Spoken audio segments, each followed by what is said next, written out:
Breaking చూస్తున్నాం. గత కొద్ది రోజుల నుంచి టాలీవుడ్లో నెలకొన్న జానీ మాస్టర్ వివాదాస్పద మిస్టరీ వీడింది. ఇక ఓ మహిళా డాన్సర్పై లైంగిక వేధింపులకు పాల్పడి పరారీలో ఉన్న ప్రముఖ కొరియోగ్రాఫర్ జానీ మాస్టర్ను సైబరాబాద్ పోలీసులు బెంగళూరులో అదుపులోకి తీసుకున్నారు.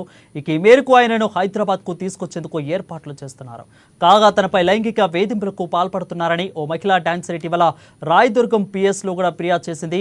ఇక తర్వాత తనపై అత్యాచారం చేయడంతో పాటు గాయపరిచాడని కూడా ఆరోపించింది.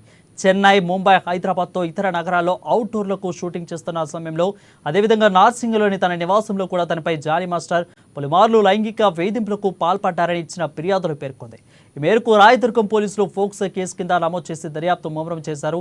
ఇందులో భాగంగా బాధితురాలి పూర్తి స్టేట్మెంట్ కూడా రికార్డు చేశారు పోలీసులు. తాజాగా జానీ మాస్టర్ ఆచూకీ లభించడంతో పోలీసులు ఆయనకు నోటీసులు ఇవ్వనున్నారు.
బ్రేకింగ్ చూస్తున్నాం. ఓ మహిళా డాన్సర్పై లైంగిక వేధింపులకు పాల్పడి పరారీలో ఉన్న ప్రముఖ కొరియోగ్రాఫర్ జానీ మాస్టర్ను సైబరాబాద్ పోలీసులు బెంగళూరులో అదుపులోకి తీసుకున్నట్లుగా తెలుస్తోంది. ఇకైతే ఈ యొక్క మేరకు ఆయనను హైదరాబాద్కు తీసుకొచ్చేందుకు కూడా ఏర్పాట్లు చేస్తున్నారు. కాగా తనపై లైంగిక వేధింపులకు పాల్పడుతున్నారని ఓ మహిళా డాన్సర్ ఇటీవలే రాయదుర్గం పోలీసులు ఫిర్యాదు చేసిన సంగతి తెలిసిందే. దీనిపై మరింత సమాచారం మా ఇన్పుట్ ఎడిటర్ శ్రీనివాస్ అందిస్తారు. శ్రీనివాస్, చెప్పండి, ప్రస్తుతం జానీ మాస్టర్ ఎక్కడున్నారు? తనకి నోటీసులు ఇస్తారా, లేదంటే అరెస్ట్ చేసి తనని హైదరాబాద్ పిఎస్ కూడా తీసుకొచ్చే అవకాశాలు ఏమైనా కనిపిస్తున్నాయా? వరుణ్, ఏదైతే లైంగిక వేధింపుల ఆరోపణలు ఎదుర్కొంటున్న జానీ మాస్టర్ ను కొద్దిసేపటి క్రితమే బెంగళూరులో అరెస్ట్ చేయడం జరిగింది. రాజేంద్ర నగర్ ఎస్ఓటి పోలీసులు ఆయన నేరుగా ఉప్పరపల్లి కోర్టులో హాజరుపరుస్తారని చెప్పేసి ప్రస్తుతం మన దగ్గర ఉన్న సమాచారం.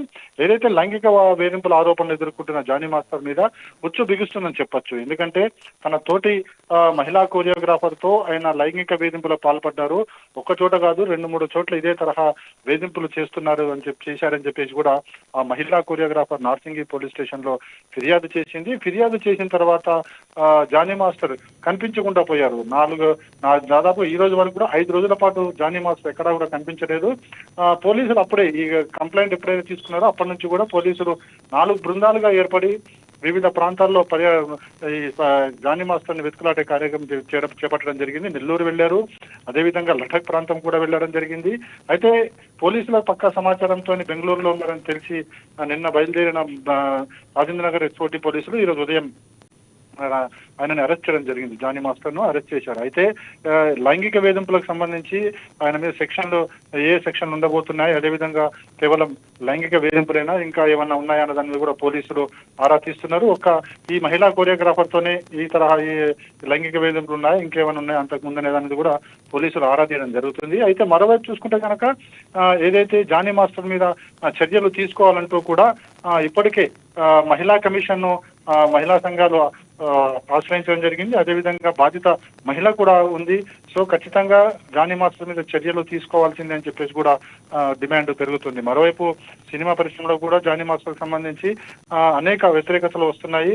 కొన్ని సంఘాలు అయితే జానీ మాస్టర్ సినిమా రంగం నుంచి కూడా తొలగించాలని చెప్పేసి డిమాండ్ కూడా చేస్తున్న పరిస్థితి కనిపిస్తుంది. సో ఇప్పుడున్న పరిస్థితుల్లో బెంగళూరు నుంచి ఆయన నేరుగా పోలీసులు ఎస్ఓటి పోలీసులు హైదరాబాద్ తీసుకొస్తున్నారు. ఉప్పరపల్లి కోర్టులో ప్రవేశపెడతారని చెప్పేసి మాత్రం ఇప్పుడు కొన్న సమాచారం. అంటే కోర్టులో ప్రవేశపెట్టే ముందు మరొకసారి మెడికల్ టెస్టులు చేయాల్సి ఉంటుంది. మెడికల్ టెస్టుల తర్వాత కోర్టులో ప్రవేశపెడతారు. ఒకవేళ కోర్టులో ప్రవేశపెడితే కనుక ఈ ఆరోపణలు ఎదుర్కొంటారు కాబట్టి కేసు ఇప్పటికే నమోదైంది కాబట్టి 14 రోజుల రిమాండ్కి అయితే కోర్టు తరలించే అవకాశం ఉంది. అయితే కేసును మరింతగా విచారించాలి, శోధించాలి కాబట్టి మళ్ళీ పోలీసులు కోర్టును ఆశ్రయించి పోలీసు విచారణ కూడా కోరే అవకాశం ఉంది. సో మొత్తానికైతే జానీ మాస్టర్ చుట్టూ అయితే ఉచ్చు బిగుస్తుందని మనం చెప్పొచ్చు వరుణ్. రైట్. ఎవరైతే ఆ మహిళా జూనియర్ డాన్సర్ ఉన్నారో ఆమె కాకుండా మిగిలిన బాధితులందరూ కూడా వస్తున్నారన్నట్లు కూడా తెలుస్తోంది శ్రీనివాస్. ఎవరైతే బాధితులందరూ జానీ మాస్టర్ వల్ల ఇబ్బందులు ఎదుర్కొన్నారో వాళ్ళందరూ కూడా వస్తున్నట్లు కూడా తెలుస్తోంది. ఇంట్లో ఎంతవరకు నిజం ఉంది శ్రీనివాస్? ఇది మనము దీంట్లో ఎంత వాస్తవం ఉందని చెప్పడము ఇప్పుడు కరెక్ట్ కాదనుకోవచ్చు. ఎందుకంటే మహిళ ఫిర్యాదు చేసింది కాబట్టి ఆమె మీద ఇప్పుడు ఆమెను చూసి మిగతా వాళ్ళు వస్తున్నారని చెప్తున్నారు. కానీ అందులో ఎంతవరకు నిజం ఉందని కూడా తేల్చాల్సిన బాధ్యత పోలీసులకు ఉంటుంది. ఎందుకంటే వీళ్ళంతా కూడా ఇన్ని రోజులు ఎక్కడికి పోయారు అనేది కూడా తెలుస్తుంది. కావాలని జానీ మాస్టర్ చేస్తున్నారా లేకుంటే ఇంకేదైనా ఇక్కడ కుట్రకోణం ఉందా అనేది తేల్చాల్సింది కూడా పోలీసులే. సో ఆ మహిళ నేరుగా కంప్లైంట్ ఇచ్చింది కాబట్టి ఆ మహిళకు సంబంధించి మాత్రమే ఇప్పుడు పోలీసులు అయితే యాక్షన్ తీసుకుంటారు, విచారణ కూడా జరుపుతారు. బహుశా పోలీస్ విచారణ అంటే కోర్టు రిమాండ్కి వెళ్ళిన తర్వాత అప్పుడు పోలీస్ విచారణకు వస్తే అప్పుడు పోలీసు విచారణ ఇవన్నీ కూడా తేలే అవకాశం ఉంది. అయితే ఎవరైతే ఆరోపణలు లేదా బాధితులు అని చెప్పేసి ముందుకు వస్తున్నారో వాళ్ళంతా కూడా గతంలో పోలీస్ కంప్లైంట్ ఇచ్చి ఉంటే ఇప్పుడు ఒక మార్గం అనేది ఉంటుంది. కానీ ఇప్పుడు కూడా ఏ విధమైన కంప్లైంట్ ఇవ్వలేదు. ఒకవేళ ఇప్పుడు ఇస్తే కనుక ఆ దిశగా కూడా పోలీసులు విచారించే అవకాశం లేకపోలేదు వరుణ్. రైట్. మీరు అన్నట్లు ఖచ్చితంగా దీంట్లో ఎవరైనా ఆరోపణలు కావాలనే చేశారనుకుంటే రాజకీయాల నుంచి కూడా అతనికి కొంత సపోర్ట్ ఉంది అనేది కూడా ఇప్పుడు వినిపిస్తున్న వాదన. ఏమంటారు శ్రీనివాస్ దీని మీద? ఇది ఒక మహిళ అంటే తనతోటి 2017 నుంచి కూడా తనతోనే పనిచేస్తుంది ఈమె మన జానీ మాస్టర్ దగ్గరే డాన్స్ నేర్చుకుంటుంది. అయితే ఈ క్రమంలో పలుసార్లు జరిగిందని చెప్పినప్పుడు కూడా గతంలో ఏం జరిగింది, ఎందుకు చేయలేదు అన్న ప్రశ్నలు కూడా తలెత్తుతున్నాయి. ఎందుకు ఇప్పుడే ఈ కంప్లైంట్ చేయాల్సి వచ్చింది, ఇన్ని రోజులు ఎందుకు చేయలేదు అనే విషయాలు కూడా కుట్ర అనే కోణంలో కూడా పోలీసులు విచారించే అవకాశం లేకపోలేదు. అంటే ఇప్పుడు జానీ మాస్టర్ మీద కావాలని కుట్ర చేశారా లేకపోతే జానీ మాస్టర్ నిజంగానే లైంగిక వేదనలు పాల్పడ్డారనేది తేల్చాల్సింది పోలీసులు. కానీ ఈమె కంప్లైంట్ ఇచ్చింది కాబట్టి మహిళా కొరియోగ్రాఫర్ ఆ కంప్లైంట్ ని ఎన్నిసార్లు ఇలాంటి మిస్బిహేవ్ చేశారు, ఈ మిస్బిహేవ్ సంబంధించి మొదట్లోనే ఎందుకు చెప్పలేదు అనే అంశాలన్నీ కూడా తెర మీదకి వస్తాయి. అంటే పోలీసులు ఇప్పుడు విచారణ చేసిన తర్వాత ఎప్పుడైతే పోలీసులు ఈ విచారణకు చేపట్టిన తర్వాత మళ్ళీ ఇప్పుడు జానీ మాస్టర్ కూడా క్రాస్ ఎగ్జామినేషన్ చేస్తారు. దాని తర్వాత పూర్తి స్థాయిలో నివేదికను కోర్టుకు సమర్పించాల్సి ఉంటుంది.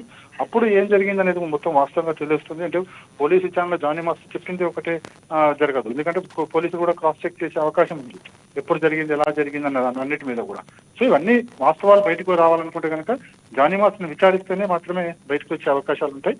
సో అందులో ఏం జరిగింది, ఎలా జరిగింది, కుట్రకోణం ఏమైనా ఉందా లేకపోతే నిజంగానే జానీ మాస్టర్ ఇలా లైంగిక వేదనకు పాల్పడ్డారా ఈ ఒక్క కొరియోగ్రాఫర్ అయినా లేకుంటే అంతకుముందు ఇంకేమైనా ఉన్నాయనే అంశాలన్నీ కూడా తెర మీదకి వచ్చే అవకాశం ఉంది.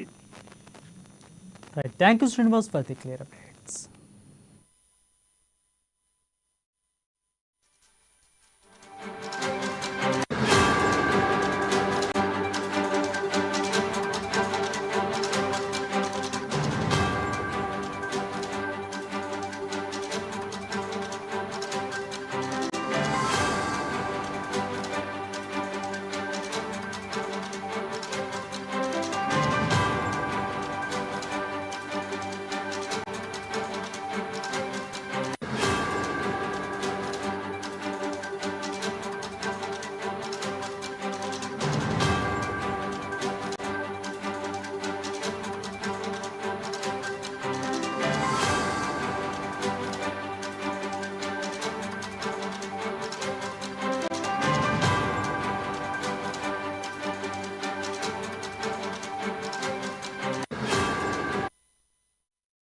ఇక ఓ మహిళా డాన్సర్పై లైంగిక వేధింపులకు పాల్పడి పరారీలో ఉన్న ప్రముఖ కొరియోగ్రాఫర్ జానీ మాస్టర్ను సైబరాబాద్ పోలీసులు బెంగళూరులో అదుపులోకి తీసుకున్నారు.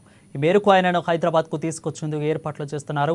కాగా తనపై లైంగిక వేధింపులకు పాల్పడుతున్నారని ఓ మహిళా డాన్సర్ ఇటీవలే రాయదుర్గం పోలీస్ స్టేషన్లో ఫిర్యాదు చేసింది. తనపై అత్యాచారం చేయడంతో పాటు గాయపరచడానికి కూడా ఆరోపించింది. ఇక చెన్నై, ముంబై, హైదరాబాద్తో ఇతర నగరాల్లో అవుట్డోర్ షూటింగ్ చేస్తున్న సమయంలో, అదేవిధంగా నార్సింగ్లోని తన నివాసంలో కూడా తనపై జానీ మాస్టర్ పలుమార్లు లైంగిక వేధింపులకు పాల్పడ్డారని ఇచ్చిన ఫిర్యాదులో పేర్కొంది. ఈ మేరకు రాయదుర్గం పోలీసులు ఫోక్సో కేసు కింద నమోదు చేసి దర్యాప్తు ముమ్మరం చేశారు. ఇందులో భాగంగా బాధితురాలి పూర్తి స్టేట్మెంట్ కూడా రికార్డు చేశారు. తాజాగా జానీ మాస్టర్ ఆచూకీ లభించడంతో పోలీసులు ఆయనకు నోటీసులు ఇవ్వనున్నారు.